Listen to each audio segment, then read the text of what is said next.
knows a lot," said Charlie, pushing his glasses up his nose. "He's an engineer."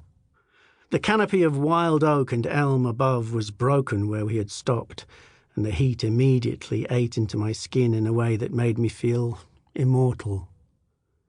Shell took my hand and led me further into the opening, away from the argument. She lifted her face towards the blazing sun and squeezed my fingers. I took it as a warning not to get involved. "Your dad's a mechanic." Gray looked at me to back him up, but I decided to heed Shell's warning. "It's the same thing," argued Charlie. "No, it ain't. Engineers build rockets and figure out how things work and then make things work better. Your dad mends cars. He couldn't have sent Neil Armstrong to the moon." Charlie didn't respond. He knew when to back off. Gray, on the other hand, did not, even when he was winning. "What do you reckon, Sammy?" "About what?" I asked, as though I hadn't been listening to them for the past 5 minutes. "About whether Charlie's dad's an engineer." "I don't," I began, but Gray was on a roll. "I mean, engineers are, well, they're cleverer. They use their brains. Mechanics use their hands." He turned back to Charlie, who appeared to have lost all interest in the conversation. "You hear me, Charlie? Charlie!" "Leave him," said Shell. We all stared at her. She appeared to be focusing on a point way out in the distance, as though she could look through what was really there and see something else that the rest of us could not. Which, after all, could never be true. She couldn't see anything. Not with her eyes. She never had and never would. Gray gave me his famous, "What have I done now?" look, threw his stick into the wood and stomped off.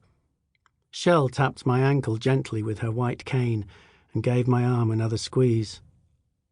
"Let's go, Charlie," I said, and we set off once more down the dusty dirt path that would lead us to the river, where we would swim, share the sweets we had pitched together for, and, if we were lucky, find a few small trout and eels hiding below the speckled pebbles.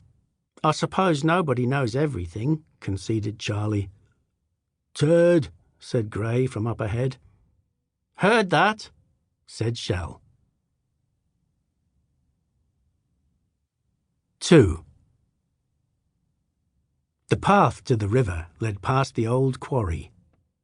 I couldn't tell you what they used to quarry there. I'd never heard tell of even a handful of soil being removed from its water-filled carcass. Around most of the perimeter, towering spruce and fir trees gathered, some of them close enough to the edge to give squirrels vertigo. A good number of their neighbours had disappeared over the rim, tumbling like giant jugglers' dropped batons into the trapped water below. The east and west sides sloped away to the south, so that the far face of the forest was closer to the surface of the water by about 30 feet. But there was still a sheer drop of 100 feet or so.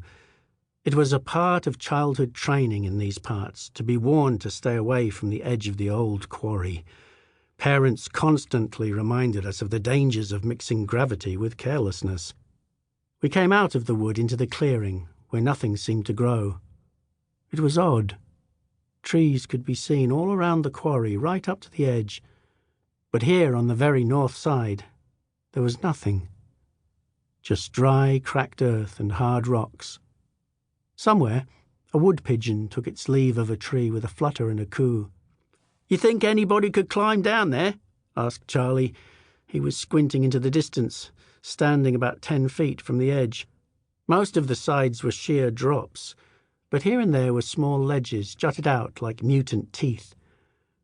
"Easier than climbing up it," I said, walking past him so that I could just peer over. I couldn't help but turn to check that Shell was staying a safe distance away from the drop. Charlie unscrewed the top of his shiny water bottle and took a drink.